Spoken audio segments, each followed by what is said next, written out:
sama nuyoo ak sama cant ak sama coloré nuyu sunu responsable yi nekk fii Kër Matouré nuyu Niassia Thiaw ñu ngi koy encouragé di ko félicité di nuyu également Serigne vraiment ñu ngi lay félicité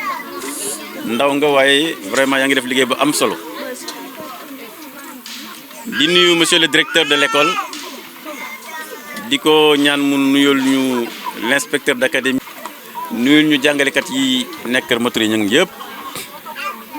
waaye nuyu jàngalekatu Sénégal nuyu tamit sunu mbokk de la presse yi nga xam ne teew nañu fi tey fii ci Notto Diobass fii ci Kër Matouré ñu am ci mbégte bu rëy a rëy di nuyu imam di nuyu kilifa yëpp góor ak jigéen mag ak ndaw ñu ànd ak madame le maire Ndeye Fatou Ndiaye adjoint au maire de la commune de Notto Diobass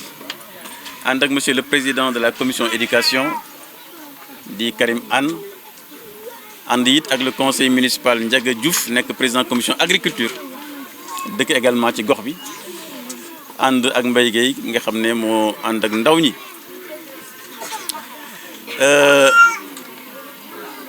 bés bi tey dafa nekk bés bu rëy ndax ci cëru maire lii tubaab naan compétence transférée maanaam cëriñ ko jox pour mu koy saytu bi ci ëpp solo mooy njàng ndax lii ñu inauguré tey muy ay salle de classe mooy bërëb ba nga xam ne sunu doom yii nekk sunu wet fa lañ leen di tàggate fa lañ leen di mooñe ba ñu nekk ëllëg de grands citoyens nekk ëllëg ay cadre ci réew mi kon bërëb yu mel noonu buñ koy inauguré amul benn cër bu gën a rëy pour un maire que inaugurer salle de classe kon lii lu rëy la li ci topp mooy njàng mooy jumtukaay yu réew pour développement Karim wax na ko léegi ndax réew yi fi ñuy rawante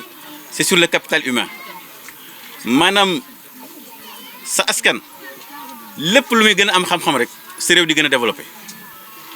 kon lii ñu def fii tey Kër Matouré Gningue te ñu koy lawal également dans toute la commune nañu jàpp ne mooy jumtukaay bi gën a am solo pour indi développement ci ab dëkk indi développement ci ab réew njàng nag dafay former ay citoyens yoo xam ne dañuy am compétence ba nga xam ne moom la réew mi soxla pour développer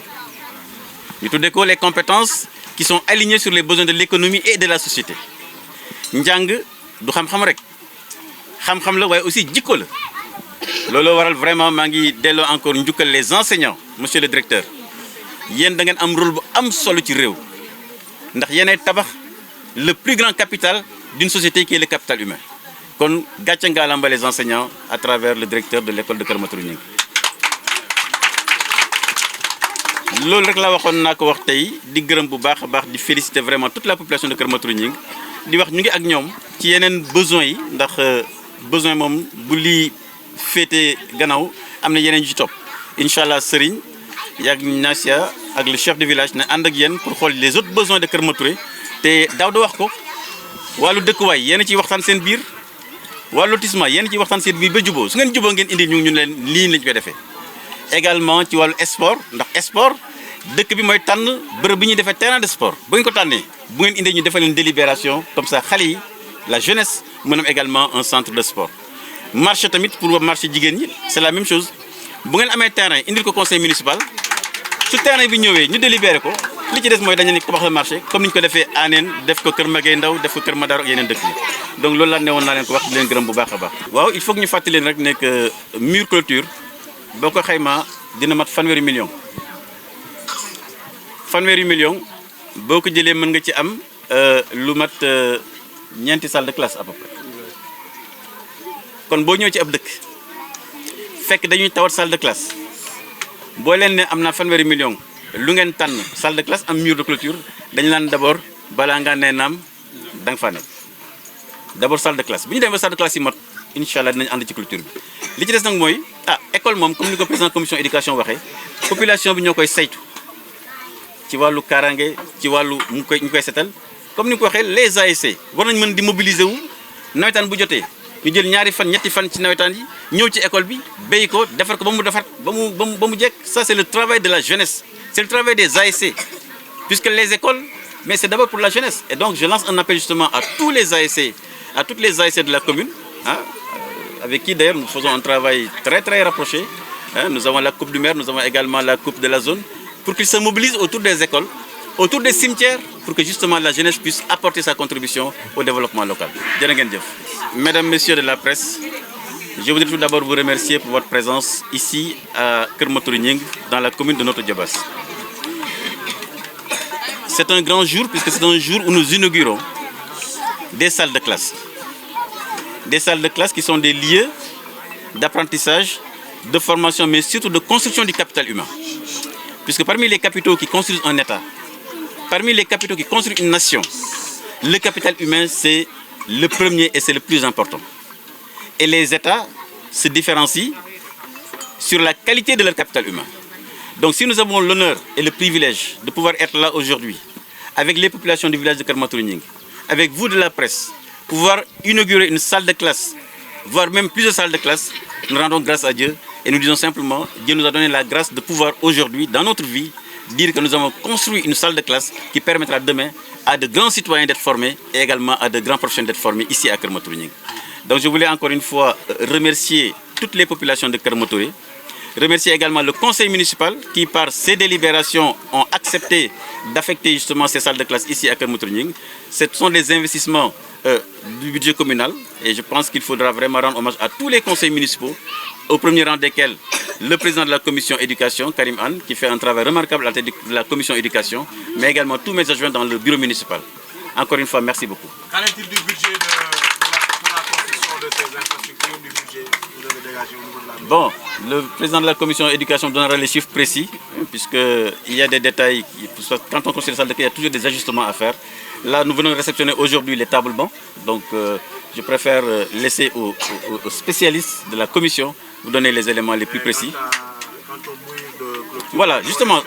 tout ça fait partie en fait d'un plan prévisionnel d'équipement. Parce que vous savez que nous avons dans la commune quasiment une quarantaine d'écoles primaires, 9 collèges, 3 lycées. Et donc c'est une commune qui a énormément d'infrastructures scolaires. Il est évident que le budget communal n'est pas en mesure de résorber l'ensemble de ces déficits. Parce que vous savez que les abris provisoires, malheureusement, à l'échelle nationale, sont encore existants. Et notre souhait, justement, c'est que dans chaque école, que nous ne puissions plus avoir d'abris provisoires, avoir justement des salles de classe de bonne qualité. Puisque la qualité de la salle de classe, naturellement, influe énormément sur la qualité de l'enseignement et la qualité des programmes qui sont offerts. Merci beaucoup. Waaw, maa ngi tudd Mohamed Bachir Wade. Maa ngi fi ñëw ren, man lañu fi affecté comme nouveau directeur. ñaari salle de classe yi ban impact la am ci école bi. waaw ñaari salle de classe yi moom jarul wax parce que soo xoolee ni fële mbaar la woon avec lépp lu mun a am ngelaw leeg naaj beeg yëpp di tegu ci kaw enseignants yi ak ci kaw élèves yi donc tey suñu amee ñaari salle yi wax dëgg yàlla dañ ci sant di ci gërëm bu baax maire wax naa ko parce que tase nañ Birane boobu temps adjoint laa woon mu def lu am solo parce que boobu ay points d'eau lañ doon def ak ensuite clôturer benn mur boo xam ni SONES moo ñu ko mayoon. Donc, loolu la woon. lan moo doon jafe-jafe école bi. Bon jafe-jafe école bi actuellement comme je vous l'ai dit amoon nañ problème salle de classe mais réglé nañ ko alhamdulilah tey suñu mënee wax jafe-jafe bi li ñu gën a yitteel tey mooy ñu may ñu mur de clôture parce que charrette dañ fiy jaar nag yi dañ fiy jaar te loolu yëpp wóorul ak xale yi donc tey daal jafe-jafe sama nee naa leen daal balaa ma fi jóge moom li ma bëgg mooy ñu am mur de clôture te incha allah am naa ci yaakaar. wax léegi ne am ngeen 200 élèves à peu près. waaw am nañ 200 élèves à peu près avec 6 enseignants donc man mii di wax ak yow damay jàngale mais problème enseignant moom problème national la du problème boo xam ni c'est Thiès rek la fépp la da ngay dem école yoo xam ni man école bi ma jógee daaw multigrade laa yoroon CM1 CM2 ñaari cours ci benn classe te jàngale naa ko. Donc problème la boo xam ne problème lépp la mais dañuy jéem rek comme partout ailleurs def suñu liggéey ni mu waree. wax nga ni résultat yi bëgg nga mu gën a avancer. waaw ren maa ngi fi fekk 86% à l'entrée en sixième et au CFE bëgg naa ren ci moom laa wax maître CM2 bi lu mu gàtt ñu atteindre 95% voire même 100% parce que c'est possible. Donc, comme je vous le disais, vous avez vu que nous avions un abri provisoire qui est là-bas. Donc, avec tout ce que ça constitue, avec les intempéries, le vent, le soleil, tout ça. Donc, aujourd'hui, si nous avons 2 salles de classe, vraiment, ça va impacter sur les enseignements apprentissages. Ça, c'est sûr. Et quelles sont les autres préoccupations de l'école? Bon, moi, ma préoccupation principale, je l'ai dit quand je venais ici, j'ai dit que l'école n'était pas encore clôturée et je souhaiterais, avant de partir d'ici,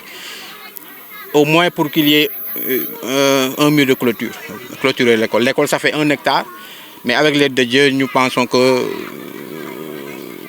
nous allons atteindre cet objectif-là. Le cycle il est complet maintenant. Oui, c'est un cycle complet du CI au CM2.